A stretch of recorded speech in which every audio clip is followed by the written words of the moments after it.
Cosplay is weird.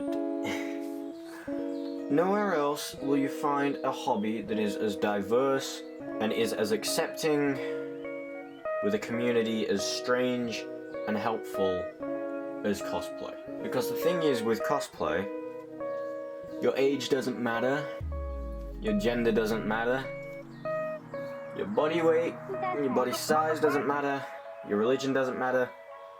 Nothing really matters as long as you're having fun. Which, I think, is what makes it so special.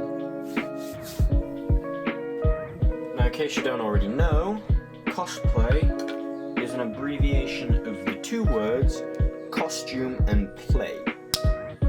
And it is pretty much what it sounds like on the tin. It's playing dress up. Now, of course, it's not just as simple as that. There are lots of other meanings behind cosplay, but on its most basic fundamental level, that's what cosplay really is. It's getting together with friends or on your own, dressing up and having fun.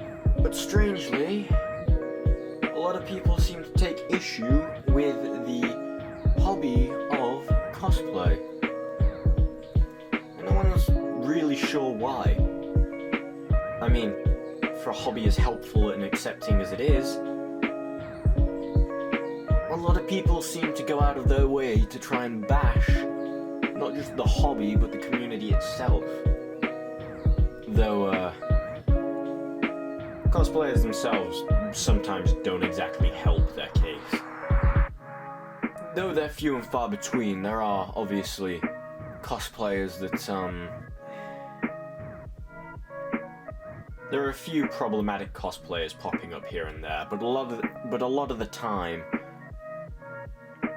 they're quickly cast aside, disowned from the community, if you will. Most easy example to show you would probably be the countless religious protests that happen at conventions. Though they're not as common as they used to be, back when cosplay was just first starting to hit the mainstream, a lot of the time religious protesters, mainly from the Westboro Baptist Church, would turn up at conventions with megaphones and signs, and they'd scream at anyone who had ears about how they're going to hell for having fun.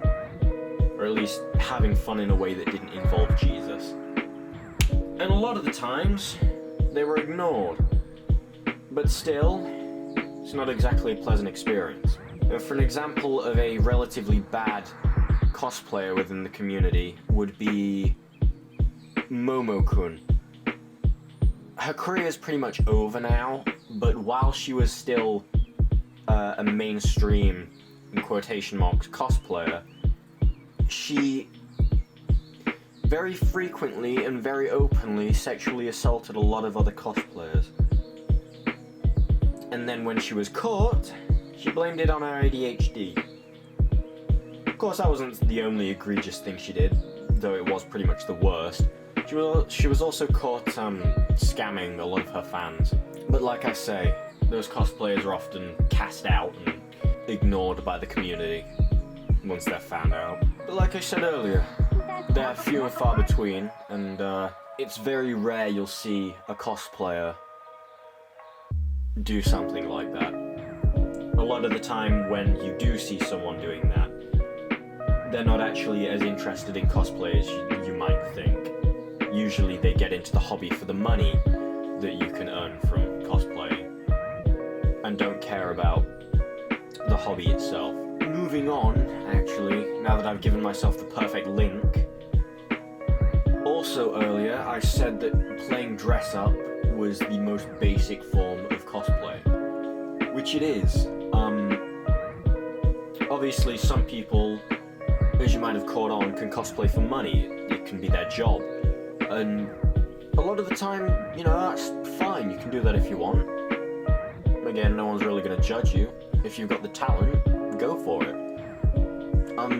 But that's not the only other thing you can do with cosplay. A lot of the time, people get into it to practice their craftsmanship, building their own costumes, building their own props. Some even sell their own tools and props and costumes. And for some, it can also be a charity. Cosplayers have formed quite a few non-profit organizations over the years. The most notable one that comes to mind is the 501st Legion, who are a group of Star Wars cosplayers that go around to children's hospitals, and they work with children in need and other charities to make kids smile. You know, you can book them out for birthday parties as well, but ultimately everything they do it's pretty much for free. For a more broader example than just Star Wars, there's also costumers with a cause. Again, cosplayers that go around to children's hospitals or parties just to make kids happy. Costumers with a cause, like I said, not devoted to just Star Wars. A lot of the time you'll see Marvel and DC heroes being cosplayed as well.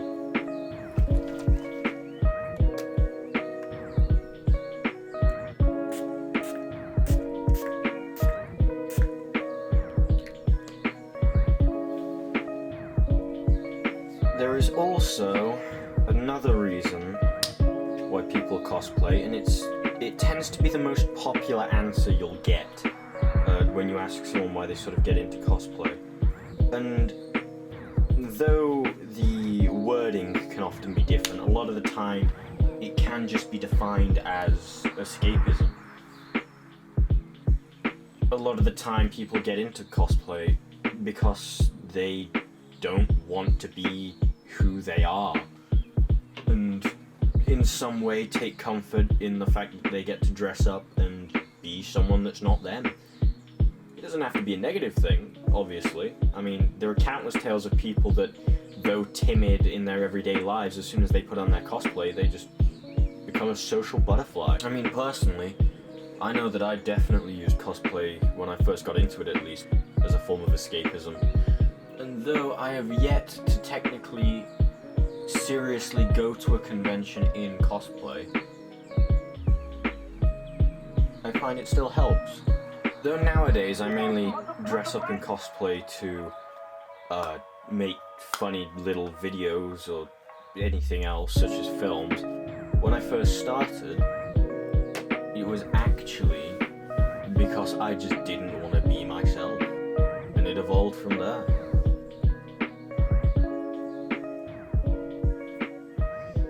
There we go. Rudolph the Red-Nosed Homicidal Maniac. Moving on. When I started to try and film this documentary, I set out to answer a very simple question. Why do people get into cosplay? And I think, ultimately, there isn't one answer.